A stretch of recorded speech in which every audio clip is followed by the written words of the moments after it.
News 18 বাংলায় আপনাদের স্বাগত। আপনাদের সঙ্গে রয়েছে আমি মঞ্জিরা। আবারও আপনাদের জানিয়ে রাখি এই মুহূর্তের বড় খবর, আরো একবার রক্তাক্ত পুলওয়ামা। পিংলানে শহীদ এক মেজর এবং 3 জন জওয়ান এবং জঙ্গি এবং জওয়ানের মধ্যে গুলি বিনিময়ের মধ্যে একজন নাগরিকেরও মৃত্যু হয়েছে বলে জানা যাচ্ছে। গতকাল রাতে সেনার গাড়ি লক্ষ্য করে এলোপাথারি গুলি ছোড়ে জঙ্গিরা, আর পাল্টা গুলি চালায় সেনা জওয়ানেরাও। গুলির লড়াইয়ে নিহত হয়েছেন এক মেজর, 3 জওয়ান। এখনো পিংলানে একটি বাড়িতে 2 বা 3 জন জঙ্গি লুকিয়ে রয়েছে বলে জানা যাচ্ছে। জঙ্গিদের খোঁজে অভিযান চালাচ্ছে সেনা, সিআরপিএফ এবং পুলিশ। আরো একবার আপনাদের জানিয়ে রাখি, পুলওয়ামা আবারও রক্তাক্ত। পুলওয়ামায় 40 জন জওয়ানের মৃত্যুর যে ঘটনা, যে বিস্ফোরণ, যে হামলা, যা নিয়ে গোটা দেশ তোলপাড়, তার ঠিক 4 দিনের মাথায় আবারও রক্তাক্ত পুলওয়ামা। আবারও সেখানে গুলির লড়াই এবং তাতে শহীদ এক মেজর এবং 3 জওয়ান। সেনা জঙ্গিগুলির লড়াইয়ের মাঝে পড়ে মৃত্যু হয়েছে এক নাগরিকেরও। গতকাল রাতে সেনার গাড়ি লক্ষ্য করে এলোপাথারি গুলি ছুটতে থাকে জঙ্গিরা এবং তাদের সঙ্গে গুলি বিনিময় চলে জওয়ানদের, এবং তার মধ্যে পড়েই একজন নাগরিকেরও মৃত্যু হয়। গুলির লড়াইয়ে নিহত হয়েছেন এক মেজর, 3 জন জওয়ান এবং একজন নাগরিক। এখনো পিংলানে একটি বাড়িতে 2 জন থেকে 3 জন জেশ জঙ্গি লুকিয়ে আছে বলে খবর, এবং জঙ্গিদের খোঁজে অভিযান চালাচ্ছে সেনা, সিআরপিএফ এবং পুলিশ। এবং এই মুহূর্তে আরো একবার সেই প্রশ্নটাই উঠে যাচ্ছে যে পুলওয়ামার হামলার পর এত বড় ঘটনা ঘটে যাওয়ার ঠিক 4 দিনের মাথায় আবারও কি করে ঠিক একই জায়গা, খুব কাছাকাছি, খুব বেশি দূরত্ব নয়, সেখানে আবারও কিভাবে এই ধরনের ঘটনা ঘটলো? নিরাপত্তার এত বড় ফাঁক কিভাবে থেকে যাচ্ছে? এই প্রশ্ন বারবার ঘুরে ঘুরে আবারও সামনে আসছে। আবারও রক্তাক্ত পুলওয়ামা, পিংলানের শহীদ এক মেজর এবং 3 জওয়ান, এবং সেনা জঙ্গিগুলির লড়াইয়ে মাঝে পড়ে মৃত্যু এক নাগরিকের।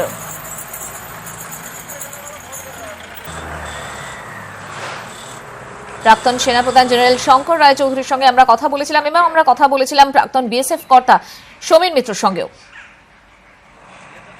এর একমাত্র জবাব যেটা আমাদের উপর হামলা হচ্ছে সেটা আমাদের দেশের ভেতরে হচ্ছে। আমরাও পাকিস্তানের ভেতরে ঢুকে যতক্ষণ না হামলা করতে পারি ততদিন এটা চলবে। যতক্ষণ না একটা এর ওপরে নিয়ন্ত্রণ করা যায়, এবং নিয়ন্ত্রণ করার বিপক্ষে অনেক রাজনৈতিক দলও আছেন, এটা পরিষ্কার সবাই জানা দরকার, ততদিন অবধি এটা চালিয়ে যাওয়া হবে।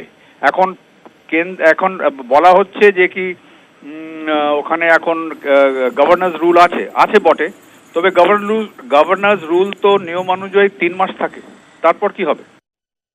একদিন আগে যে আমাদের 40 জন সিআরপিএফ এর জওয়ান তারা শহীদ হলো, তখনই কিন্তু স্ট্র্যাটেজিক্যাল আলোচনায় বারবার অনেকে আমিও বলার চেষ্টা করেছি যে আদিল একা নয়, কিন্তু ওখানে জেশে মোহাম্মদের একটা স্ট্রং ঘাঁটি হচ্ছে এই Pulwama in general and particularly Awantipora, Anantnag, Pampore, এই এরিয়াগুলো।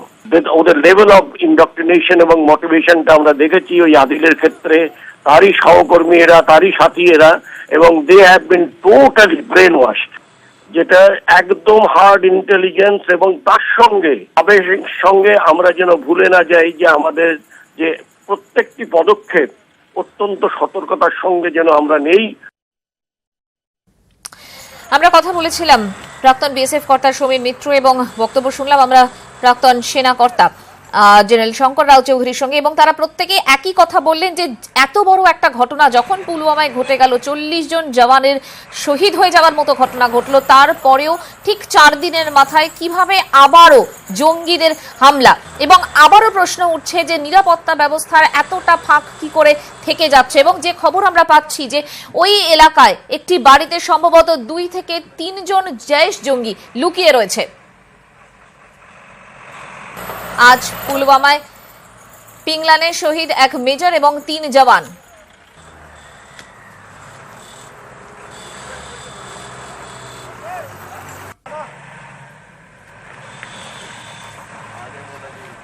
অবসরপ্রাপ্ত মেজর জেনারেল কে গঙ্গোপাধ্যায়ের সঙ্গে আমরা কথা বলেছিলাম, শুনবো তার বক্তব্য।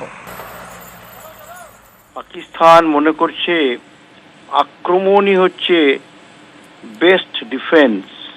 তারা জানে, তাদের বলা হয়েছে ভারত বদলা নেওয়ার জন্য তারা প্রস্তুত হচ্ছে, যাতে সেইটা দেরি হয়, সেইটা তেমনভাবে করতে না পারে, সেই জন্যেই তারা বারবার আক্রমণ চালিয়ে যাচ্ছে। পুলওয়ামা হচ্ছে পাকিস্তানের সন্ত্রাসবাদীদের একটা গড় সৃষ্টি হয়েছে।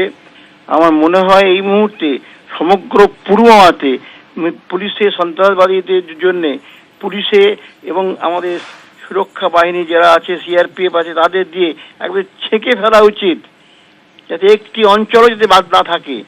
তারপরে আমি দেখতে চাই তারা কিভাবে সন্ত্রাস চালিয়ে যায় পুলওয়ামাতে। আগ্নেয়াস্ত্র তৈরির কারখানার হদিশ জয়নগরের বাটরা গ্রামে অস্ত্র কারখানা, বাড়িতে বেআইনি অস্ত্রের রমরমা কারবার, গ্রেফতার বাড়ি মালিক আব্দুল কারি মণ্ডল। সম্পূর্ণ অবস্থায় উদ্ধার 3টি আগ্নেয়াস্ত্র, অসম্পূর্ণ অবস্থায় 7টি আগ্নেয়াস্ত্র উদ্ধার হয়েছে।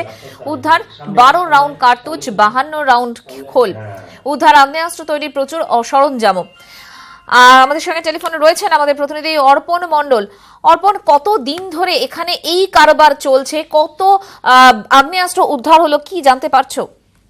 এখনো পর্যন্ত পুলিশ সূত্রে যে জানা যাচ্ছে, এই আগ্নেয়াস্ত্র প্রায় 10 বছর ধরে সে এখানে চালিয়ে যাচ্ছে আব্দুল করিম মণ্ডল, বাটরা গ্রামের বাসিন্দা। এবং সে পুলিশের কাছে কিন্তু এই যে জয়নগর কাণ্ডের পর তারপরেই বারুইপুর পুলিশ জেলার পুলিশ তৎপর হয় এবং বেশ কয়েকজন আগ্নেয়াস্ত্র ব্যবসায়ীকে ইতিমধ্যে গ্রেফতার করেছে। কিন্তু অর্পণ, এখনো তৎপরতা এলো প্রশাসনের? গত 10 বছর ধরে যখন এইভাবে কারবার চলছিল তখন কেউ টেরই পেল না? দেখো, সব থেকে বড় বিষয় হলো এই যে আব্দুল করিম মণ্ডল এই এলাকায় কিন্তু প্রভাবশালী এবং এলাকার সে মাঝে মধ্যে মানে মাতব্বর বললেও চলে। সে কলকাতায় বেশিরভাগ সময় থাকতো, মাত্র সপ্তাহের 2টো দিন সে এখানে আসতো। সেই কারণে কিন্তু পুলিশের বেশ খানিকটা কিন্তু বেগ পেতে হয়েছে এর যে যখন সে বাড়ি আসে এবং যখন এই আগ্নেয়াস্ত্র তৈরির কাজ করতো, সেটাও সেই সময়টাও কিন্তু যথেষ্ট তাৎপর্যপূর্ণ। যা পুলিশ সূত্রে যা আমরা জানতে পেরেছি, ভোর 6টা থেকে মাফ করবে ভোর 3টে থেকে সকাল 7টা পর্যন্ত সে কাজ করতো। এরপরেই কিন্তু আবার সে কলকাতাতে কাজে চলে যেত, কলকাতায় সে কন্ট্রাক্টরি কাজ করে। সেই কারণে কিন্তু যথেষ্ট বেগ পেতে হয়েছে পুলিশকে। আজ বারুইপুর আদালতে তোলা হবে এবং নিজেদের হেফাজতে চেয়ে আবেদন জানিয়েছে পুলিশ। ধন্যবাদ অর্পণ। হোয়াটসঅ্যাপে মাধ্যমিকের প্রশ্ন, সিআইডির জালে 5, ধৃতদের মধ্যে 2 জন মাধ্যমিক পরীক্ষার্থী রয়েছে এবং ধৃতদের বাকিদের মধ্যে 2 জন দ্বাদশ শ্রেণীর ছাত্র রয়েছে। বিস্তারিত জানবো, টেলিফোনে রয়েছেন আমাদের প্রতিনিধি সুজয় পাল। সুজয়, সিআইডি জবে থেকে দায়িত্ব নিল, তারপরেই সিআইডির জালে 5 জন, বিস্তারিত কি জানছো? সুজয়, শোনা যাচ্ছে? আমরা যোগাযোগ করার চেষ্টা করছি আমাদের প্রতিনিধি সুজয় পালের সঙ্গে। আরো একবার আপনাদের জানিয়ে রাখি, হোয়াটসঅ্যাপে মাধ্যমিকের প্রশ্ন এবং সিআইডির জালে 5 জন, ধৃতদের মধ্যে 2 মাধ্যমিক পরীক্ষার্থী রয়েছে এবং ধৃতদের বাকিদের মধ্যে 2 জন দ্বাদশ শ্রেণীর ছাত্র রয়েছে। এবং যেরকমটা জানা যাচ্ছে যে উত্তর জানার কারণেই হোয়াটসঅ্যাপে প্রশ্ন পাচার, জিজ্ঞাসাবাদ করার পর এমনটাই তথ্য পাওয়া যাচ্ছে।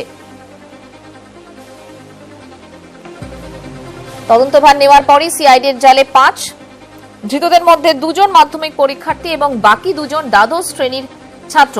উত্তর জানতেই প্রশ্ন বাইরে পাচার করা হয়েছিল, এমনটাই অন্তত দাবি ধৃতদের। এরই পাশাপাশি প্রশ্ন পাচার রুখতে তৎপর পর্ষদ এবং পরীক্ষা শুরুর আগে ডিএম এসপিদের সঙ্গেও ভিডিও কনফারেন্স পর্ষদ সভাপতি।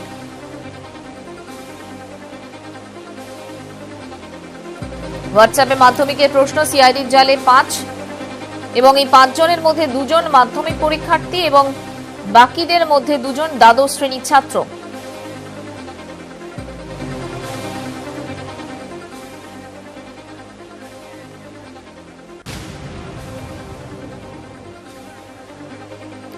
এবং যেরকমটা জানা যাচ্ছিল যে উত্তর জানার জন্যই প্রশ্নপত্র পাচার করা হয়েছিল এবং যাতে এরকম ঘটনা আর না ঘটে তৎপরতা দেখা যাচ্ছে পর্ষদের তরফ থেকেও। এবং ইতিমধ্যেই ডিএম এসপিদের সঙ্গে ভিডিও কনফারেন্স পর্ষদ সভাপতির। পরীক্ষা শুরুর আগেই ডিএম এসপিদের সঙ্গে ভিডিও কনফারেন্স পর্ষদ সভাপতির।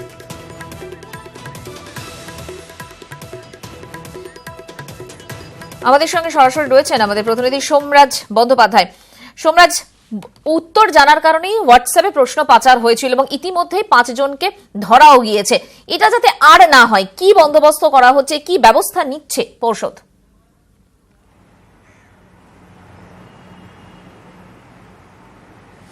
দেখো, আজকে মাধ্যমিকের অঙ্ক পরীক্ষা আছে, সেই অঙ্ক পরীক্ষার আগে জরুরি ভিত্তিতে সব জেলা শাসক এবং পুলিশ সুপারদের নিয়ে ভিডিও কনফারেন্স শুরু হয়েছে। ইতিমধ্যেই সল্টলেকের তথ্য প্রযুক্তি নগরের একটি অফিসে সেই ভিডিও কনফারেন্স চলছে।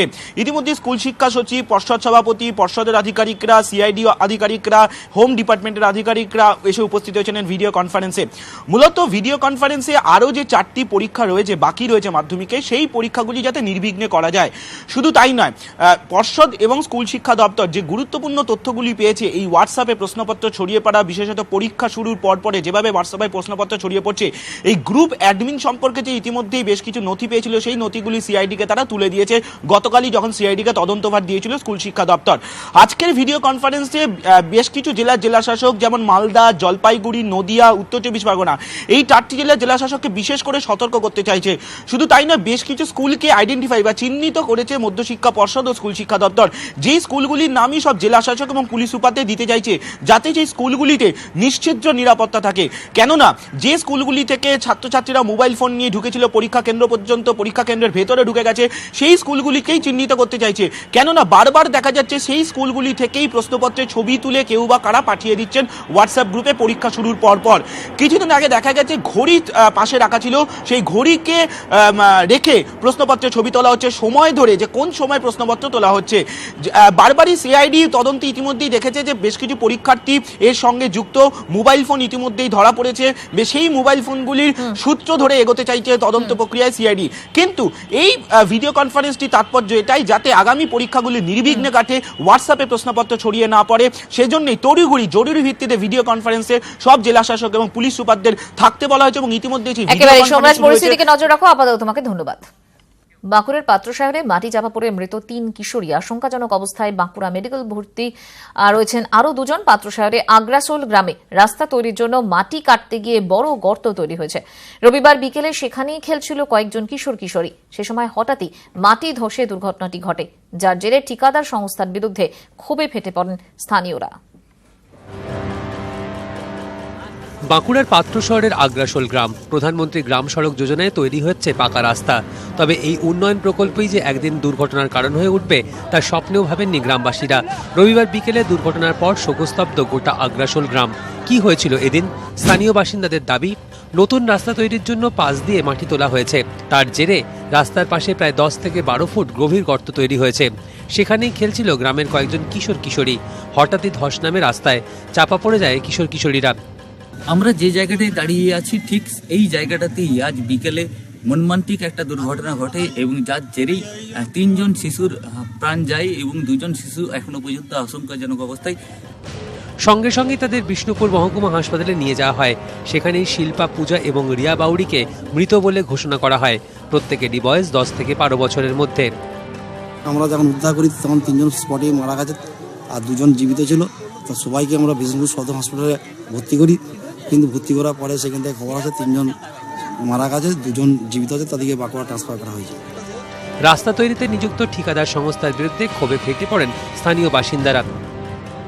যে গ্রামের কাছে থেকে এত বড় গর্ত করছে, এটা একটা মর্মান্তিক ব্যাপার। এটা হচ্ছে খুবই দুঃখজনক। গাফলতি এখন দেখা যাচ্ছে, কন্ট্রাক্টর যদি এই গর্তটা এই গ্রামের কাছে থেকে না করতো তাহলে কিন্তু খুবই এই জিনিসটা আসতো না। আজকে এই যে অ্যাক্সিডেন্টটা হয়েছে এই জিনিসটা আসতো না। দুর্ঘটনার পর স্বতঃপ্রণোদিত মামলা দায়ের করে তদন্ত নেমেছে পাত্রসায়র থানার পুলিশ। পাত্রসায়র থেকে মৃত্যুঞ্জয় দাস, নিউজ 18 বাংলা।